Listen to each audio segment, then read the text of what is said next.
Good morning from Tokyo.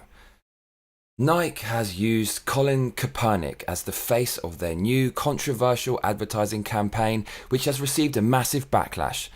Eminem has a surprise new album out called Kamikaze, and there's a massive typhoon in Japan where I live that is killing people left, right, and centre. I go by the name of Johnny Massacre, and you are witnessing the Johnny Massacre show.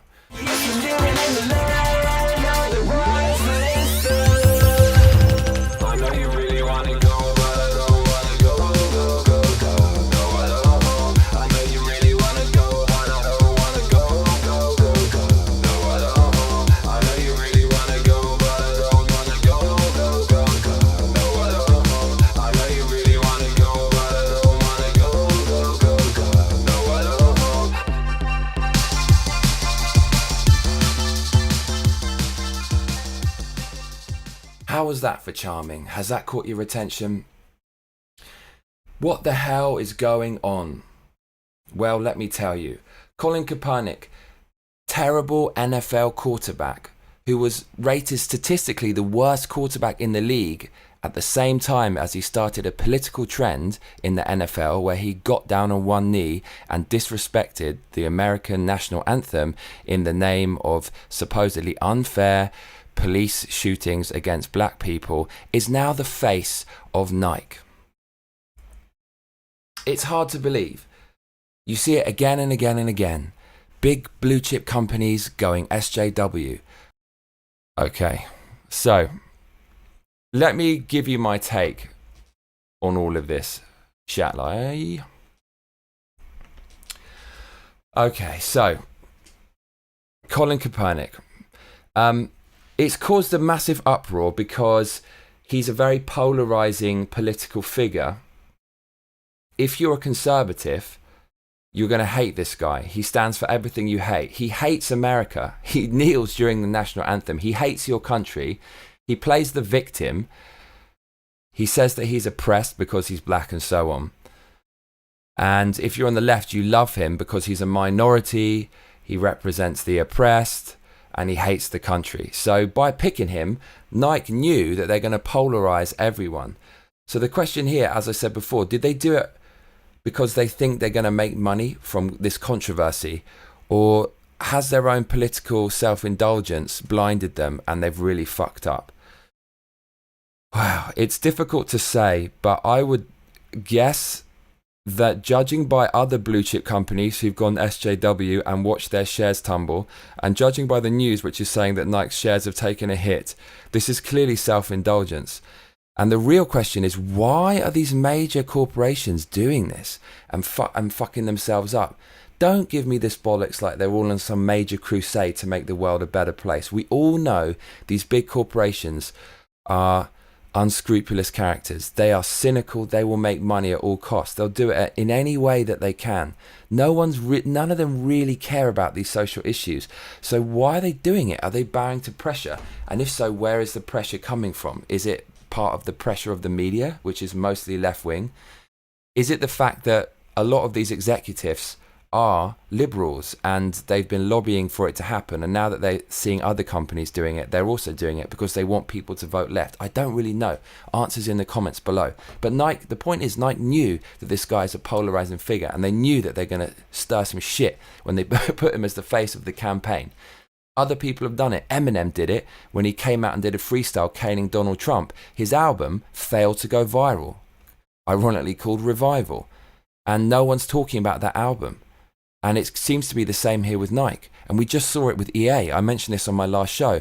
They put a disabled woman as the main character of their latest World War II simulator. And their shares took a massive tumble. They lost billions, I think. So what really is going on? All these companies are doing it now. So a lot of people are talking about Nike. And the left-wing outlets, they're rallying around him, calling Kaepernick and Nike and saying it's the valiant right thing to do. However, some people are burning their Nike gear. Seriously, there are videos online of people setting fire to their Nike gear. Why would you want to do that?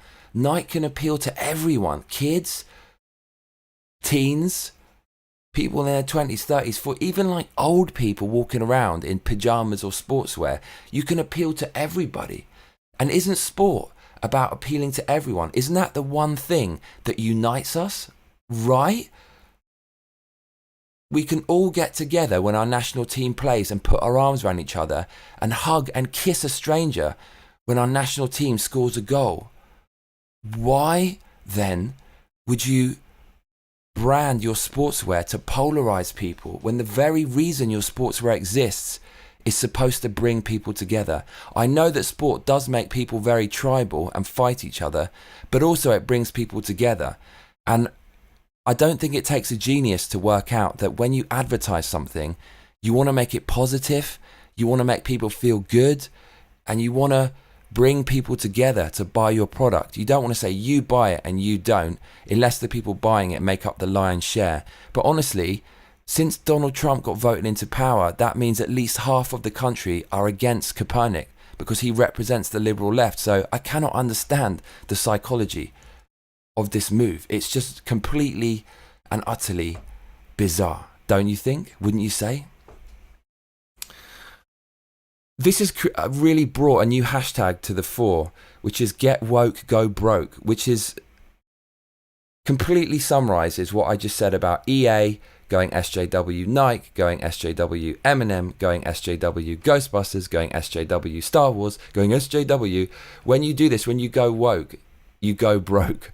And I think that is a brilliant hashtag. It really summarizes up this quite complex issue that as soon as you start pretending you're a good person and going SJW, you're going to fail, which seems to be what Nike is doing with its provocative campaign that they knew would polarize people. So, yeah. It's just amazing to see. I couldn't believe, I didn't think Nike would do that and get involved in this, but if Nike do, it just shows you that all the blue chip companies will. Now let's talk a little bit about why Colin Kaepernick is doing this, because I don't really like him and I'm going to tell you why. Now I have to be careful when I talk about politics because I don't really know anything about politics, but it affects me and I feel emotional about it because I can see something's wrong. When you smell bullshit, you got to call it out. So I did a little bit of research last night about Colin Kaepernick and what he stands for, or kneels for, I should say. So the reason he's kneeling is in protest about the killing of black people by police officers. And there seems to be a narrative in the media that police officers are just murdering blacks indiscriminately all over the place. So I was looking online, looking at the actual information about this, and this is what I found. This is the data. And I'm not saying it's a complete fact, but the data is a fact within the survey taken. So let me just read it to you, right? So the FBI released an official crime tally in 2016, and the data seems to fly in the face of the rhetoric that professional athletes rehearsed in revived Black Lives Matter protests over that weekend when these statistics were released. Now, the stats are basically 7,881 black people were homicide victims in 2016. Okay? Now, that's 1,305 more than the number of white victims of homicide. So basically, the number of black people and white people who are getting killed by other people in 2016 are pretty much the same. And what makes that figure really interesting is black people make up about 13% of the nation's population. The real population of black people in the US is not clear. Some surveys say 18% and some say 12%. But I did a lot of Googling. Google, which is a left-wing search engine, and that's what came out. It's about 13% of the population. Okay, so those are the facts that we have today. Now, of all the homicides, how many of those homicides were police shooting black people? The number is 233. Okay, so of 13 million black people, there were about 8,000 of those, a tiny fraction, who were killed in homicides. And of 13 million, only 233 were killed by police. And how many of those police were actually black is not specified, but obviously they all weren't. So it's going to be less than 233. The paper, this was stats by the Washington Post, which is very left-wing. So the paper categorized only 16 black male victims of police shootings were unarmed. But even if they're unarmed, it doesn't necessarily mean that they're not threatening. So apparently, according to the Washington Post, 16 people out of 13 million were killed by police who are not necessarily all white, who were unarmed, who might still have been threatening the police officers. So, those stats tend to show that the problem really is the number of black people dying in general, which is more than white people, even though there's less black people. That seems to be the problem. And there are also some really interesting stats that I think it's about 80%, 90% of black people who die are murdered by black people. And if you look at the amount of white people that die, it's about similar, 80% are murdered by white people. So it's usually the same race of people killing each other, which has really got nothing to do with cops. So if you look at the problem, it is that far too many black people are dying because there's way less black people than white people in America, and yet more are dying at the hands of other black people. And the stats to me don't look like there are police going around murdering blacks everywhere. I'm not saying it doesn't happen, because blatantly it does occasionally, just my anecdotal opinion. But this guy kneeling in the NFL, he's kneeling because of this reason, and he's been championed as a national hero. And looking at the stats, that looks really, really fishy. Something about that just doesn't look right. So, all I'm saying is we never talk about black on black crime. We always talk about police killing black people. And left-wing politics, as far as I can see, is all predicated on being a victim. Like, think about it. It's a pretty easy tactic to appeal to voters. It's like a pantomime. Donald Trump's like Darth Vader, and the police are the stormtroopers out to get you. And the message to the black voting bloc, which is about 10% of the population, as we just discussed, 10 to 13%, is everyone's out to get you. The world is racist. Nothing's your fault. You're born disadvantaged. You can't do it yourself. You're just a baby. We have to take care of you. The cops are out there trying to kill you. But don't worry, vote for us and we'll save you. That really appeals to lazy people who don't want to take responsibility. I'm telling you, if you take responsibility for everything in your life will improve. If my best friend or someone I knew, a friend, got cancer, I would take the blame. And if you have that attitude, I'm telling you, your life will improve, and you'll stop blaming people, because blaming people is the easy, lazy thing. It doesn't require any effort. You know what takes effort is actually doing something to change it, despite how odds might be stacked against you. So yeah, the world is racist. It's not your fault. That is basically the narrative. Everyone's out to get you. Yeah, fuck all these white cops. Resist. It's really, as I said, it's not hard to convince lazy people that it's someone else's fault, and it makes them tribal. And when you make someone tribal, they're going to vote for you. It's us against them. This is kind of evil, because this politics seeks to pit people against each other, just take sides, basically. And it's making this guy millions when he's a shitty football player. When he started kneeling, he was statistically the worst player in the league. So the hypocrisy is just astounding. Liberals hate the country. It's just their way. They kneel during the national anthem. If he wants equality, why doesn't he become a cop and go and fight crime? Why doesn't he actually go and do something? Because at the moment, he's just making it more divisive. And he's not really citing any evidence or facts to state his claim. He's probably better at just fucking around than football. So, you know, the data is definitely not conclusive that blacks are being indiscriminately murdered by police. Basically, 1 out of 55,793 will be shot police, black people. That's 233 blacks shot by cops out of 13 million, as I said. And that's assuming that all of these police were just mowing them down and not just doing their job. Look, one black person killed unfairly by police is one too many. And anyone getting shot unfairly is one too many. And anyone dying in general is one too many, because that just shows you there's something wrong with society if they're getting murdered. But, you know, the real issue is why nearly all of half violent crime in America is committed by blacks when they make up only 13% of the population.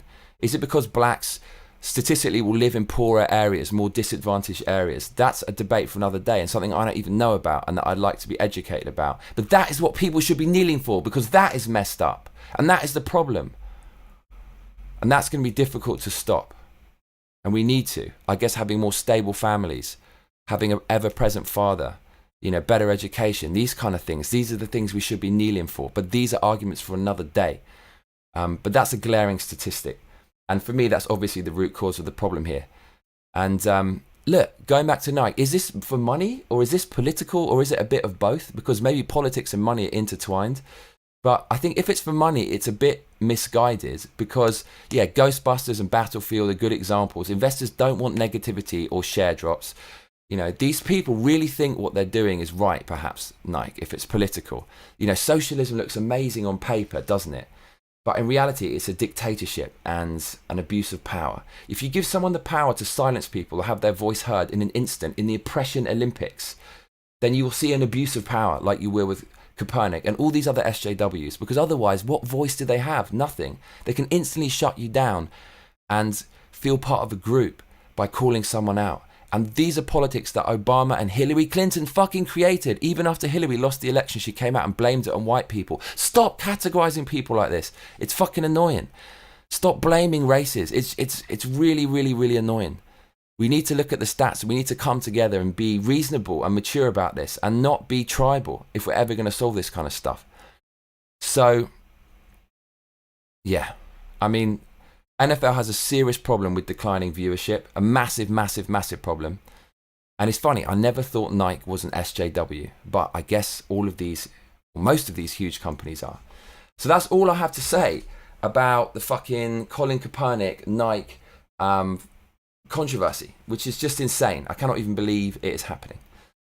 So next I want to talk about Eminem's new album. I'm just going to keep this brief. His album before this, he came out and he dissed Donald Trump. And I thought that was really ironic because in dissing Donald Trump, you're basically saying you should vote for Hillary Clinton because that's the only alternative to stop Donald Trump, or it was. And Eminem was always the rebel, middle finger to society, fuck the system, fuck the world. And by coming out and dissing Donald Trump, who is the new punk, who is the unpopular choice, the underdog, was Eminem just being politically correct. He also showed white guilt on that album. He started to delve into all the liberal stereotypes. And I just think he's been living in a bubble and he's unawares of what's really going on. And when he did that, unsurprisingly, the album flopped and it didn't go viral. So it's a running theme, isn't it? Go woke, go broke.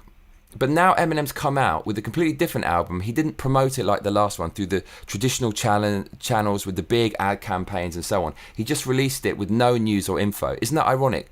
Putting no effort into a release will get you way more traction and virality. And it worked. When I saw it, I was so surprised. The narrative wasn't fed to me by the media dissing Donald Trump or whatever. It got all political with the last one. I just saw the album was out and I listened to it, and he didn't really go into politics. He dissed Trump a few times, but the album's kind of amazing because he uses the beats of mumble rappers that he clearly doesn't like. He says he doesn't like that on the album, and then he copies the flow of mumble rappers and sounds bad on purpose, and then he copies the same flow as the mumble rappers and does good rhymes, showing you that he's better than them, and then he'll just break out of it and do the flow that he likes, which is now a bit dated, and just shows that over the same beats the mumble rappers are using, he absolutely murders them if he uses his all skills. So on all levels, he's better than them. And I fantasize about an album like this. The world just sat and watched as dance music died. When electronic music finally caught on in America, they commercialized and manufactured the underground electronic music experience into a very big, happy, glow stick wielding, neon tits out festival that everyone can enjoy, and destroyed the monoculture of electronic music, catalyzed by the information age. And in much the same way hip hop did that when it mutated into mumble rap, kind of bedroom rap that anyone can have a go at over the same drum kit, where it's unintelligible. So it's do it yourself. It's very popular in schools, especially with the current generation where everything's so quickly consumed. Everything's like a 30-second song and then it's over and you're on to the next one. It's like a sugary sweet you pick up off the shelf and consume. That's the current super lightning fast consumer culture we live in today. Again, catalyzed by the information age. And so we just sat and watched as these industries were poisoned by commercialism and the mainstream. And nobody really tried to save hip-hop. There were a lot of good producers and lyricists, but they were just powerless to stop the tidal wave of this new movement. And Eminem has come in and he's actually showed people that it's all about skill and artistry and lyricism and technical ability. And you have to flatter the ear and you have to make something accomplished and skillful and artistic. And that's what he's gone and done. So I listened to the album once. It seems like he's a bit like the Eminem of old. Even though he's a bit SJW, he's not really. I just think he doesn't really know what's going on in the current political climate. But he'll come around and wake up eventually. Get woke, go broke. So Eminem's new album, Kamikaze's out. I recommend to check it out. It's probably worth listening to. He disses a lot of prominent rappers. And I really like the way he dissed a rapper called Lil Pump. Now, Lil Pump is a reflection of the new liberal way of thinking, which is where all men have to be super feminine and emasculated. Women and feminism, they just want to kill men because they blame men for all their problems. It's so easy to blame other people for your problems, right? But actually, if you get rid of all men, you'll realize that you're completely fucked, because we're the people who gave you your freedom, and we win the wars, we do the heavy, dangerous kind of work, we're the adventurous risk takers, and we really drive the economy. Most of the billionaires are men, not because of oppression, but just because of the way we're driven. We have different hormones and we have different traits and characters, but we work together well, don't we? Let's embrace our differences. And so the rapper known as Lil Pump really embodies this kind of liberal left-wing thinking. He's very, very effeminate.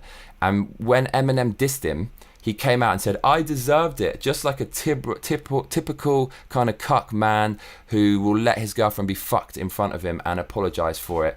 Let me show you exactly what I am talking about. So I think it's here. Yeah, Eminem, tried not to overthink this one, enjoy. And then in the album, he dissed Lil Pump. Thank you, heart, I deserve that. And he's looking like some kind of disheveled, dreadlocked lady boy. And there you go. So hip hop is all about conflict, and it's a way that young men can get together and verbally beat the shit out of each other without resorting to guns or fist fights, and let out their aggression, and just for poor cultures to find something to do and have something to look up to and be strong and not take any shit. But look at this guy. What he's saying there, thank you, I deserve the beatdown you gave me, Eminem. Total cuck, and symbolizes liberal culture.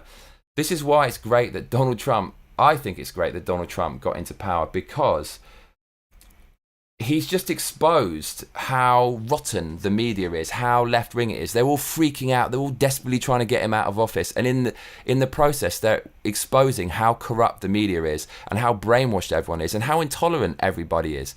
I mean, really, guys, we all just need to calm down and have a conversation about this. Stop being so tribal. Stop being so aggressive. Stop just sticking to your side because it's your color or your group or your race. Stop seeing people as groups and treat people as individuals with respect.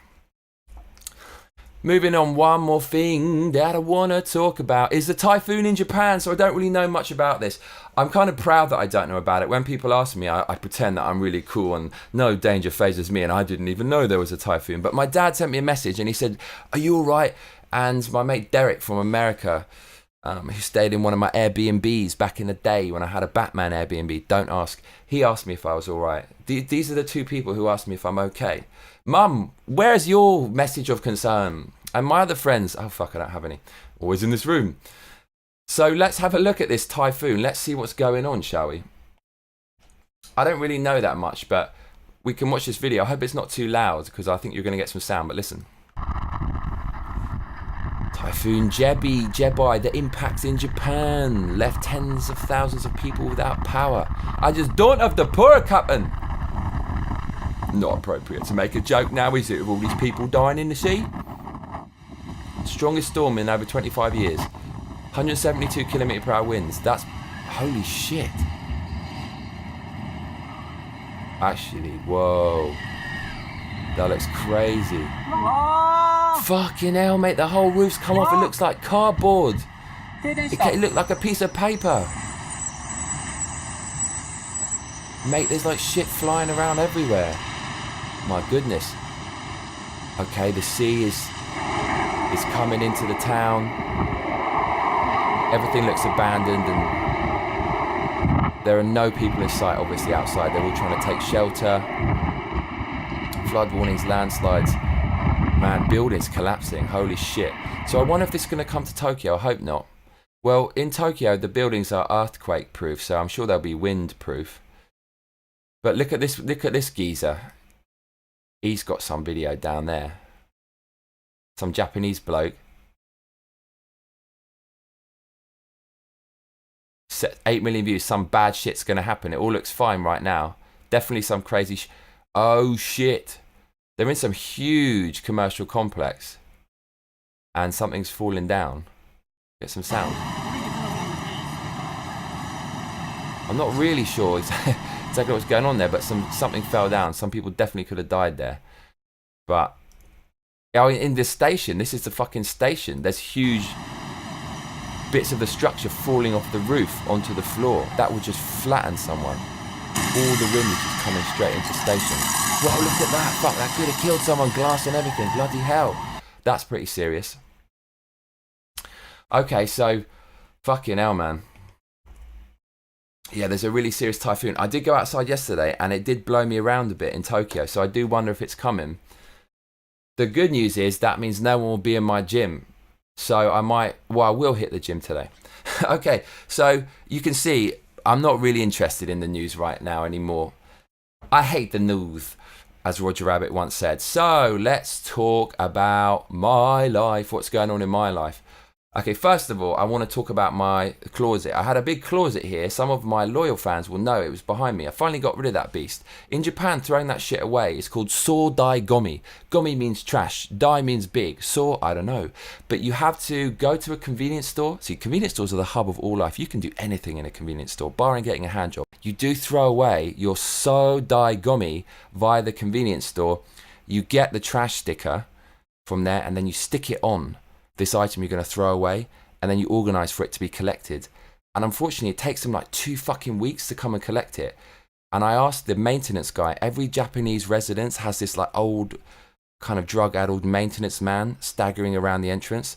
And you can get nice ones who are quite cool, and you can get arseholes. The guy who manages our building, he never has eye contact, so he's a little bit, something's not right with him.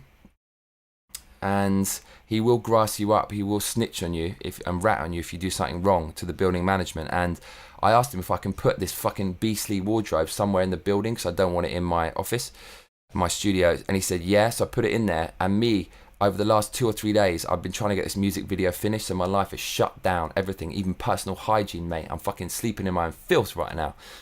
And that means I forgot to put a sticker on the Soldai Gomi. If you don't put the sticker on it, they don't throw away the trash. So this morning, someone rang the doorbell. I was like, what the fuck? And I let them in, and they didn't come to my door. And I was wondering who the fuck these clowns were. And then later on, the maintenance guy rang my door, and then I realised, I looked at my calendar, and I forgot to put the fucking sticker on. So I don't know what they're doing, but I'm hiding in my recording studio right now. I'm not going to open the fucking door. Fuck you guys. I'm a creative, you know. My chaos, unfortunately, bleeds over into other people's lives. But it's not a big deal. It's out of the way in another part of the building. I'll go buy a sticker when the guy fucks off and just like passively chill out in my room because fuck it. What am I going to do? I'm not taking it back into my room. So that's one thing I've been doing. And that also leads me on to my next point. I've been putting my life on hold. I didn't go to the gym 2 days because I've been trying to finish this music video. That's very rare for me. I did hit the gym very hard last week, but it's no excuse. And my diet's kind of going out the window because the more weight training I do, the more my body is just dying for nutrients. Like when you've been pumping the weights, your body's just craving that shit. And if you do 1 meal a day and low carb, it's hard to get the balance right. So I'm going to be a porky pig. I'm going to have to go on a serious diet blitz. And I'm tired of saying this. I've been saying this for the last 2 weeks. All I will say is never have a cheat day. There's this guy online, I forget his name, he's got bipolar disorder. He wrote some book about making loads of money for free and just doing nothing, making people work for you. And his advice was the biggest load of bullshit. He goes, yeah, have a cheat day and go mad on the cheat day, because if you do it a little bit, you're just going to want more later. I took that cunt's advice. Ever since that day, before that I was bang on perfect on my diet, and ever since then it's thrown it out the window because food is addictive. When you look at the way people eat, it's an addiction, because even if it's not sugar and stuff, it spikes your insulin and gives you those happy chemicals. And you need to get out of the addiction of stuffing your face and eating when you're emotional and all that kind of shit. So it's my fault because I fucking did it. I shouldn't have listened to the knob, but my diet's kind of gone out the window.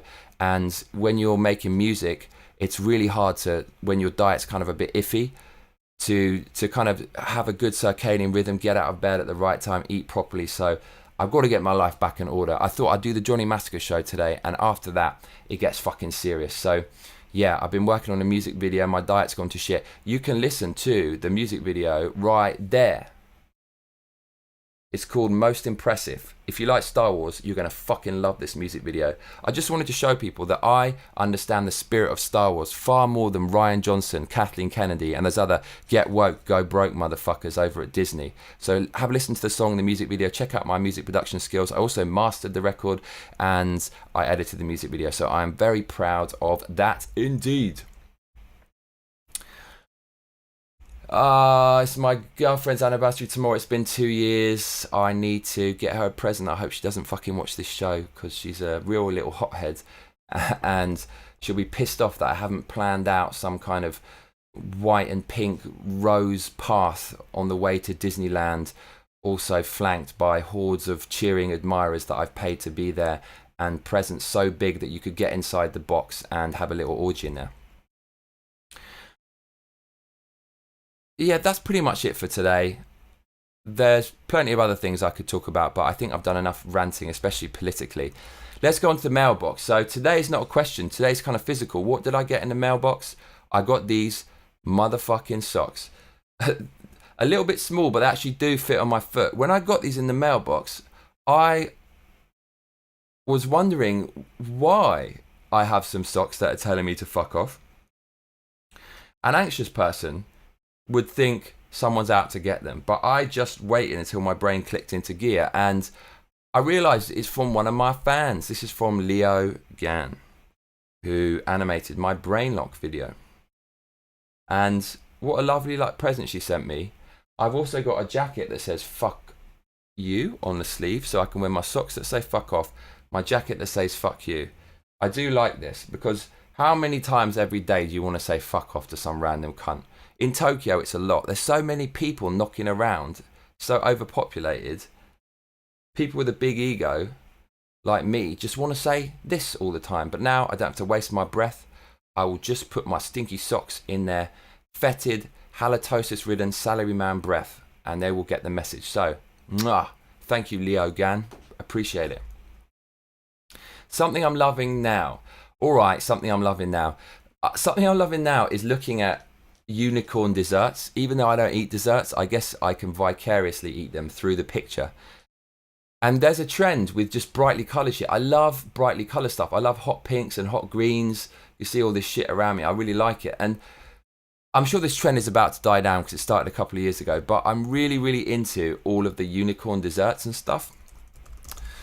And I think New York is leading the way with this, because in Japan they're a little bit more restrained. But America has just gone absolutely fucking mad with the unicorn desserts. So I'm going to type in craziest desserts America on the old search engine. And let's do Black Tap, because Black Tap are the people I believe that really nailed this concept. Now, yeah, I mean, this is ridiculous. This is over the top. The slice of cake is far too big, even for the plate, let alone the cup. So it looks ridiculous in the picture. But there's a nice balance to it. There's a bit of an order here. It's controlled chaos. So that's what I quite like about it. I mean, God, that reminds me of being a kid with these little sprinkles. There's nostalgia in it as well. So this hits on multiple levels. It's Americana. It's bright. It's colourful. Your brain is pinging you all kinds of signals that it's going to be tasty because there's so much sugar on it. But it really is a work of art. So just these are kind of things that I'm loving right now. I just like looking at this on Instagram. It kind of makes me happy. I don't know why. I think it's like a drug addict looking at a syringe or something. So I thought that was really, really nice. What are these things called? Unicorn Milkshake America. Yeah, even Starbucks got in the axe, and by the time that happens, that's like EDM. That's like the music industry getting hold of electronic music. It's all over now. That's like the hip-hop industry or the pop industry getting hold of mumble rap. Look at all this nonsense. Instagram really, really is the spot to look at this stuff, though. Can you search for stuff on a browser? Yeah, you can. I think you can. And YouTube's also a good one as well. So, anyways, look at that. That's something I'm loving right now, are these mad American desserts. American people, you are so mentally ill. I don't know why you're so creative and so all over the place, but God bless America. I do love America, and I love you for tuning in to watch this show. So you have been witnessing the Johnny Massacre show, and I went by the name of Johnny Massacre. See you on the next one.